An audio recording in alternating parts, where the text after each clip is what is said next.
e aí que foge daquilo que o árbitro do jogo e do VAR não identificaram, né? Até um precedente um tanto quanto curioso isso aí. Mas enfim, vamos esperar. Qualquer coisa a gente volta com o Hulk lá. Marcelo, o Hulk falando ali, e todas as vezes, além daquilo que nós assistimos, porque treino ninguém vê mais, além de tudo que nós assistimos nos jogos, além de números expressivos, até um dia desses alguém fez um levantamento aí de que seria o jogador com o maior número de gols marcados, acho que até no mundo, na temporada. Não sei se vocês tiveram acesso a esse número. Eu não sei se é a temporada ou de um ano para cá, e aí eu não deveria nem ter citado, né, porque eu não tenho certeza. Mas enfim, os números são expressivos, as atuações, fisicamente o cara é um absurdo. Agora, todo jogador, Marcelo, do Atlético que você conversa e toca no nome do Hulk, todos, sem exceção, dizem: é um exemplo que nós temos dentro do grupo. Ou seja, com ele ali como exemplo, que é um cara que chega e resolve, ninguém consegue dar aquele migué, ficar mais de boa, não se dedicar aos treinos e não se dedicar ao profissionalismo no mesmo grau que ele se dedica. Deve ser bom a beça, você sabe e pode falar sobre isso, ter um jogador do gabarito do Hulk no grupo, né, Marcelo? Olha, sem dúvida nenhuma, né? Às vezes tudo que ele tem feito aí, você vê a experiência, a idade que ele tem, um jogador que fez muito sucesso fora, criou uma independência grande financeira e nos surpreendeu muito pelo seu profissionalismo, né? Outro dia me perguntaram, você levaria o Hulk se fosse técnico da seleção?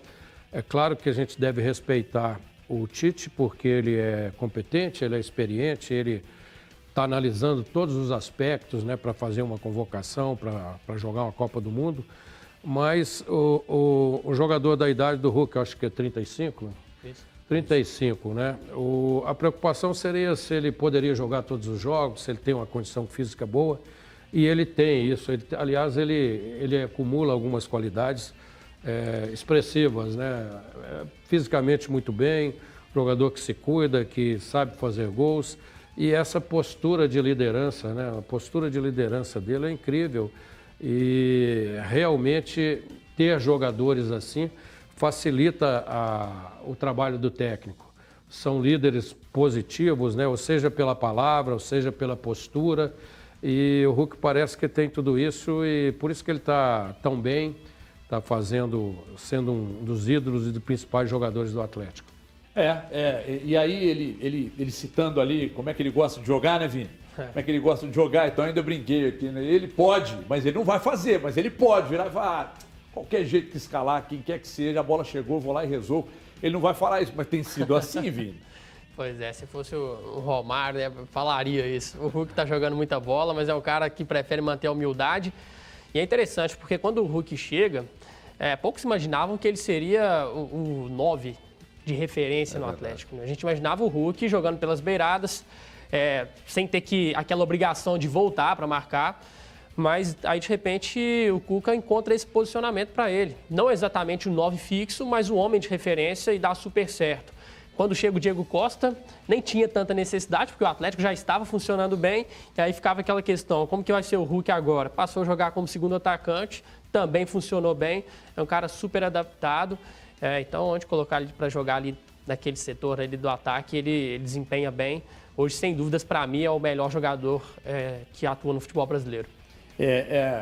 Eu acho que é com uma larga margem de diferença, né, Josias? Uma larga margem. É um absurdo. É óbvio que ele não vai resolver todos os jogos, todas as situações, né? Teve jogo que não resolveu, jogo importante, né? Que ele perdeu o pênalti e tal, mas ele é com uma larga margem de diferença o melhor jogador, o melhor atacante em atividade no futebol brasileiro, inclusive diante de outros que são mais badalados. Exatamente, né? Fica aquela badalação sobre alguns nomes, né? A gente vê aí falar de Gabriel Barbosa e tal, mas a qualidade do Hulk, o que ele consegue puxar também a marcação e abrir espaço também para os companheiros, isso é fundamental para o Atlético, para o ataque do Atlético, e isso deixa o time ainda mais móvel nessa qualidade que ele tem.